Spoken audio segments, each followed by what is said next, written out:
Hey, what is up guys? GuitarRock here. Welcome back to another Brown Dust 2 video.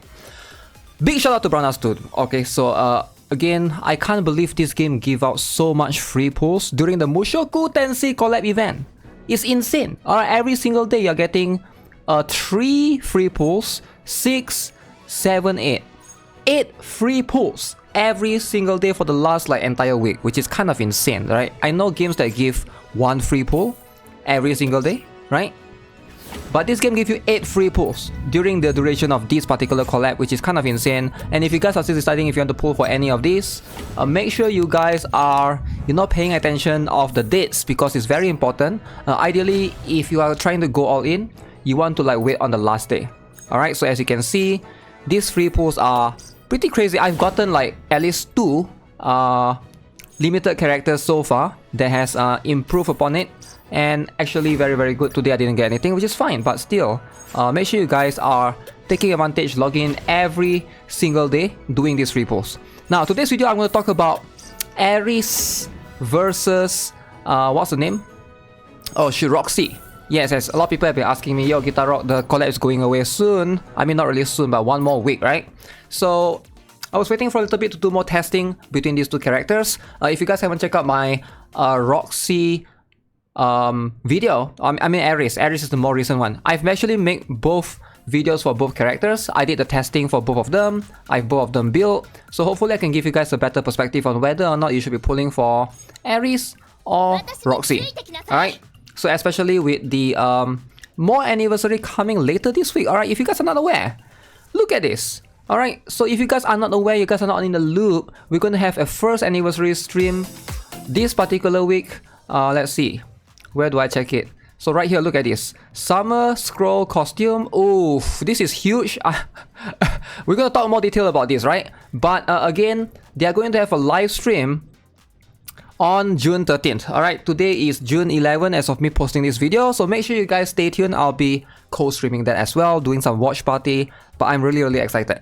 Okay, so that's going to be for the first anniversary. We're going to get Dalvi for free, right? But you're going to pay attention to this character right here. So who do you pull for, right? These are all limited characters, and it's going to be hard for you to decide on who is going to be better for you. And hence, that's where I come in. Okay, so I want to go into this from a meta perspective. I know most of you guys are probably playing Brown Dust 2 for different reasons. Waifu perspective, or you want to pull for huge. Nothing wrong with that, right? But I'm sure if you guys watch me, right, or want to decide on which character is going to be better for your account, ideally, the meta perspective makes a lot of sense. Alright, I hope you guys understand that. Alright, this is nothing to do with who is your waifu, who is your favorite characters. You can pull for who you want, but I want to give a perspective of which one is going to be better for most accounts. Now, we need to talk about this from a perspective of end game. Alright, so there's 3 end games in this game. Now, what are the 3 end games? Campaign, very hard. Number 2 is Fiend Hunter. Number 3 is PvP. Now, this is where it becomes a little bit more complex, right? So, campaign, very hard. You don't need any of these collab characters. You can basically just beat the campaign easily with a lot of other characters that's given to you, right? I managed to beat a lot of it with Cry, with Wiggle. I'm sure you guys know, right? Those are the super beginner characters. Justia can carry you throughout. She falls a little bit later on in Fiend Hunter because she does fixed damage, right? You ideally want somebody that can crit. But plenty of other factors. But ideally, campaign in very hard. You don't really need any of these collab characters, either ERIS or what's the name? ROXY. Still very confused. Now, some of you guys might be looking at this from okay, who is going to be better for me? ERIS or ROXY? Now let's just first talk about ROXY first, right? So try and not look at it from that perspective of ERIS versus ROXY. Try and look at it from this perspective. Who do you have between ROXY versus Sherazade and ERIS versus Leatrice? Now let me explain. Alright, so ROXY is this character right here. So she's going to be a water element, and she's going to be a magic type. Alright, if you are building a magic team, ROXY makes a lot of sense, right? Now ROXY competes directly with Sherazade. Literally, she competes directly with Sherazade. Sherazade is this girl that you get, you pretty much get 1 main copy for free. But if you participate last year in the swimsuit as well, for me, you can see I have a +5.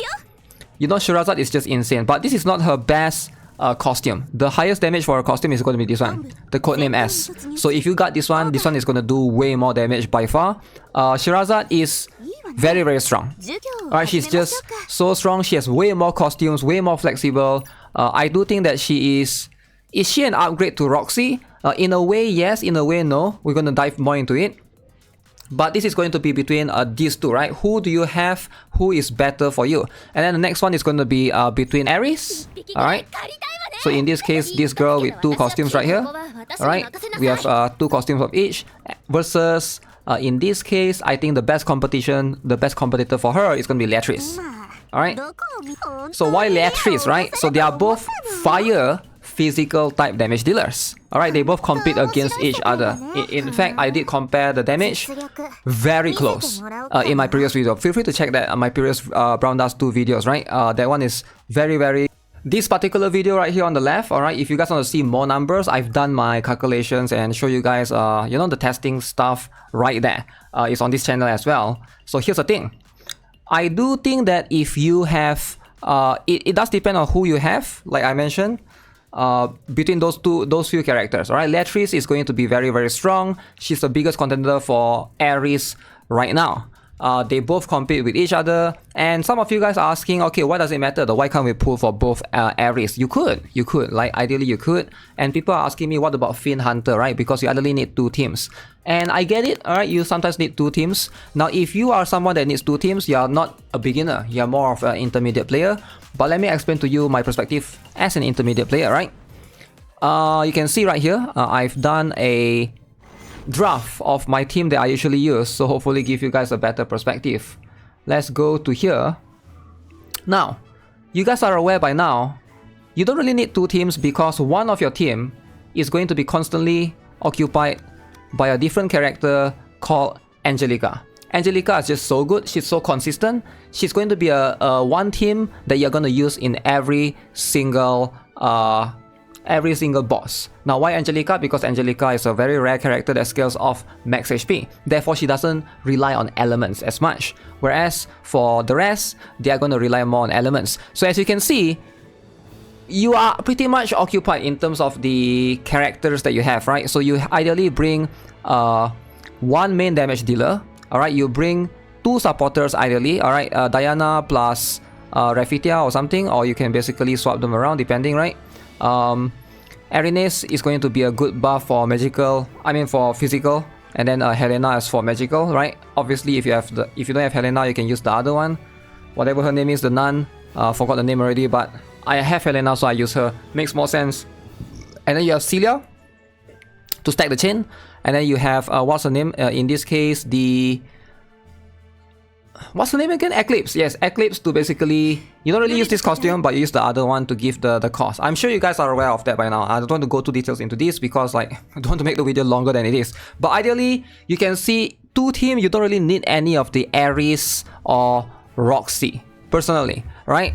And also, you need to know that these characters, alright, when you pull for them, they are going to be strong for that particular week, alright? That's how this game works. That's how Brown Dust 2 works. Every single character that's featured in the banner, they are going to pretty much counter the current boss, the current Fiend Hunter boss, alright? So for example, ROXY was very good in the previous Fiend Hunter, so now ERIS is going to be good against this current Fiend Hunter because she's fire, the current Fiend Hunter is wind, right? So it makes sense for them to make it so that you want to pull for them because they're going to be good in this particular week. But you got to look at it beyond past just these current bosses, right? Beyond this past week. So who is going to be much more viable? So while I do think that they are both really strong in the Fiend Hunter, now if you look past the current week, I don't think you'll be using them much anymore beyond that. Personally, alright, so they are not like Angelica where she's super flexible and she can be used in every single boss. So the pull value for Fiend Hunter is actually really low, believe it or not. You use it for 1 week just to get extra 30 tickets and then that's it, right? And then PvP is where I do think this is going to be very, very important. We need to dive a little bit and talk more a little bit about this. Now in PvP, if you guys are not aware, now I know not everybody cares about PvP, but I want to explain to some people in case you do, and why ROXY, the water one, is very important in PvP. Now, if you are not aware of how PvP works, you start off with 5 SP, right? You start off with 5 SP in PvP. Now Helena, if you have her max out, she's a 1 SP magical buffer, which is why she's very, very strong. You can see 1 SP if you basically max out the potential liberation and everything. Shahrazad is a 2 SP, alright? So if you use the if you have the swimsuit Shahrazad, again, not everyone has a swimsuit Shahrazad, she's a limited character. There's a reason why, literally, let me get out of here. There's a reason why swimsuit Shahrazad is like the top pick in PvP. She's literally the top pick. She's one of the strongest right now. If you go to this particular popular costume, you can basically check right here. Look at this, Pool Party Shahrazad. There's a reason why 13% players use her in PvP. Alright, she is really just one of the best character. But again, she's limited. Not everyone has her. Plenty of you guys, if you started after her banner, you have already missed out on her. The next closest thing you have besides Shahrazad is going to be ROXY. Alright, so ROXY in this case, because she's a 1 cost unit, she makes up for it. Alright, she makes up for it, where is it? So right here. Now, this is granted if you max it out, right? This is where the value of ROXY comes in. Beyond the Fiend Hunter, you will be able to use her in PvP, whereas the other two can't. Alright, why the other two can't? Like, again, cost, because of cost. So look at this. Use SP is 1, alright, if you max all the way, it will become 1, whereas this one you cannot use in PvP. You know why? Because this costume is 6 costs. Alright, even if you max everything, it's still 6 costs. PvP, you only start with 5 costs. Alright, so again, this is a bad costume. You cannot use that in PvP. That's a PvE only. Now, how about ERIS then? ERIS, this particular... she has 2 costume. Oh, should misclick. She has 2 costume right here. So this one has 5 costs, right? Become 4 costs. Still very difficult, alright, to basically utilize. And then you have this other costume, which I don't think is possible to use as well. So this one is 3 costs. 3 costs all the way. 3 costs SP. So if you run a... Right now in PvP, whether you like it or not, okay, it's not like Fiend Hunter. So Fiend Hunter, if you guys are not aware, you don't really need ERIS or any other buffers that give crit rate, alright? No crit rate needed for Fiend Hunter. But when it comes to any other content in the game, right, like for example PvP and stuff, you need crit rate, alright? Which is why Helena is really strong. And Helena is a 1 cost, 1 SP. 1 SP. She's a 1 cost SP. So this is why Magic Team is just much more favorable right now in PvP. In the meta, Magic Team wins. Physical Team is... if you build Physical Team, it's much more good for PvE early on. But in PvP, you just gotta transition. A lot of people that build Magic Team, they have an advantage, sadly. And also, not just about Magic Team, it's about the SP cost as well. Remember, like I mentioned, you start off with 5 SP in the battle. So Helena is 1 SP. If you use ROXY, alright, it's another 1 SP. So that's 2 SP. Then you have 3 more SP. It's so flexible. You can do a lot of things. You can go with Latris if you want. Alright. Again, you don't really directly benefit from the buffs as much, but you can use any 3 SP characters. It opens up for so much possibility to the point that it just gives you way more things, right? And also I want to mention as well, there's a reason why Swimsuit Shahrazad is mostly used, because she counters Grand Hilde. Grand Hilde has this ability to taunt in PvP, preemptive taunt. I'm sure you guys are aware, where I'm touching a little bit too much on PvP, which I don't want to, but I need to explain a little bit so you guys get the context. I could probably make a separate video about this, but ideally it's better to just get this out of the way. So Grand Hilde is the meta in PvP right now. Sadly, she is going to be the meta. Every single formation that you fight, Grand Hilde is going to be there, sadly. At least in the Platinum and above. Like you see, Grand Hilde can taunt before the battle even starts. Shahrazad is good because she can get rid of her taunt. Even if the Grand doesn't die, you can see we managed to get rid of her taunt because Shahrazad has an ability to remove buff effects. So which is why Swimsuit Shahrazad is very good for that extent. And also Swimsuit Shahrazad is a 2 SP cost character. Alright, unlike most of her other costumes, which is 3 SP or even higher, right? So there's that to be taken into consideration. So you can easily do something like this. Shura 2 SP. So you can do something like that if you want to, right? You get Helena to buff, and then Shirazad 2 SP go first, and then Roxy 1 SP afterwards, and then you can go for one more 1 SP character. Because you have 5 SP, alright? So this is when you're attacking. When you're defending, you got 6 SP, but we don't care about defending because you can't decide how you want to set up. It depends on the enemy, right? So 1 SP, 1 plus 2, you know, 4 here. You can put one more SP character. It opens up for so much possibility, for so much flexibility. There's a bunch of characters that I can think of. For example, Zenith is going to be a pretty decent one. You can also consider Cry, the schoolboy costume, alright, the school one, the school uniform costume, that's going to be 1 SP as well. That it just opens up for way more possibility. So right now I haven't transitioned to using Roxy yet. I'm still using Helena plus Shirazad, and I go with Angelica instead. Alright, Angelica is a 2 SP, which is why I do recommend Angelica is not to be underestimated, right? That 2 SP is so crucial. People always look at it, man, Suisu Angelica just does more damage than the non-Angelica. Why do I care about the non-Angelica? This is why you care. Now again, not everybody cares about PvP, I get it. Does give you a bunch of gems though. I don't know why people don't want to care more about PvP, because you just set up a good formation and then you just like sweep. You just leave it running 40 times in the background and then just go do your own thing. It's just such an easy PvP, right? It's not like you have to be there actively.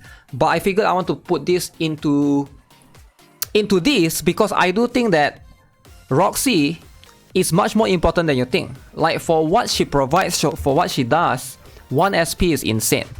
Alright, it's just bonkers. The value is just very, very high. I think people are underestimating that because most players don't play PvP. I get it, plenty of casuals.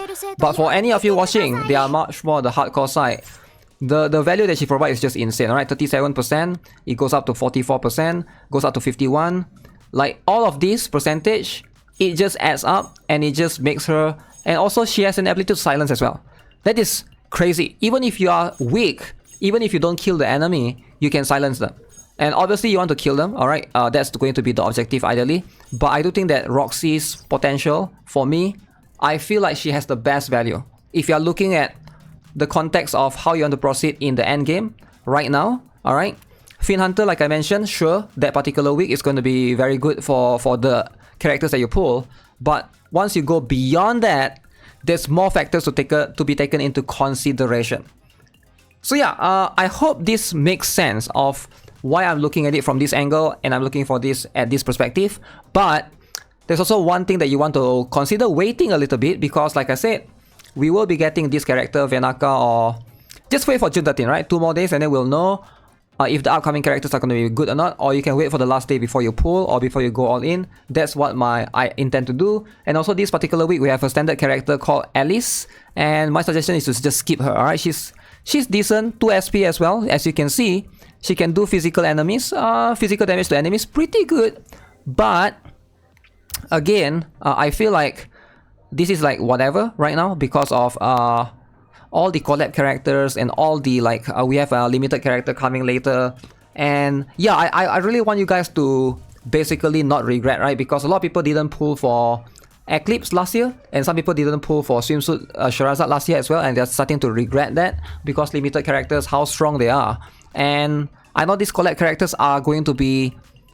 You won't feel it right now. You'll be like, they are not that good, and I get it. But you might feel it later, because if Roxy is going to be consistently the stronger characters in the PvP, this is definitely going to be something that might make you regret for if you intend to take the game more seriously later, right? Something to consider as well. Now, if you're a whale, you could afford it, go ahead and get it. If not, you know, just wait for whatever that's to come later. At the end of the day, it's just a game, and I'm here to try to help you guys to make the best decision possible. Alright, so the video is getting a bit long, man. Alright, so hopefully you guys get everything I want to say. Alright, so with that being said, that's going to be it for this video. Subscribe if you guys haven't already. Give this video a like, and I'll see you guys in the next one. Have a nice day. Goodbye.